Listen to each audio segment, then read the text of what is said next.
السلام علیکم ورحمت الله وبرکاتو. محترم ورور پوښتنه کړې وه چې په بریولیانو په اهل حدیث پسې لمونځ کول څنګه دي. محترمه دا پوښتنه موږ مخکې بار بار جواب کړې وه چې د اهل قبله و شاته زموږ د اهل سنت جماعت عقیده دا ده چې د اهل قبله و شاته لمونځ کول هغه صحیح دی، یعنې چې قبله ته مخ وي او الله مني او د الله رسول مني. او پاته بعضې خلک د رد المحتار هغه او د بحرائق په یو جزیه باندې هغه غلط سي.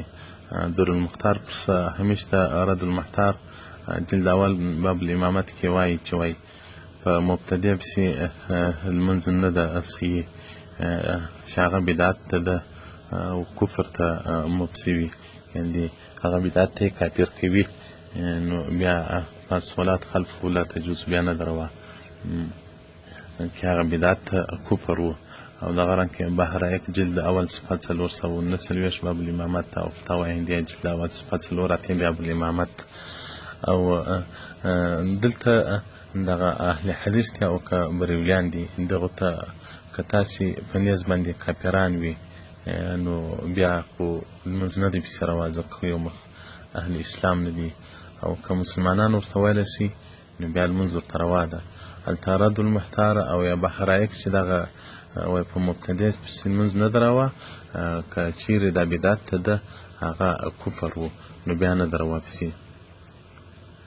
فإن كانت تکفره فالصلاة خلفه لا تجوز، که دغه بدعت ته ده دی کافر کوو بیا نو په دې پسې نه ده روا.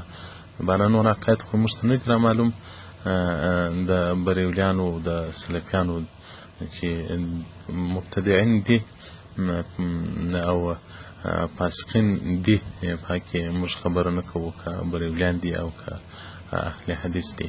خو د کفر فتوا زه خپله نه شم کولی چې دا د کافران دي، یعنې دا مشرکین دي، ځکه د شرک او د کفر مفهوم یو دی، معنا یوه ده. کافر د الله څخه انکار کول، د الله د رسول څخه انکار کول. مشرک معنا ده الله ته بل خدای ثابتول. نو زه خپله د کفر فتوا نه شم کولی، او نور مبارک تاسو پر تعلق لري چې کافران یې بولي که مسلمانان بولي. خو مخکې ما ویلي چې که نور هغه مذهبي او د دیوبند مسلک مساجد پیدا کېږي نو باید په هغو پسې لمونځونه وسي، او که نه یې بیا نو دې اهل قبله دي کافرانو څه ورته والي بیا لمونځ پسې صحیح دی، تر دا ترک جماعتونه بیا په دې پسې لمونځ صحیح دی. والسلام علیکم ورحمت الله وبرکاتو.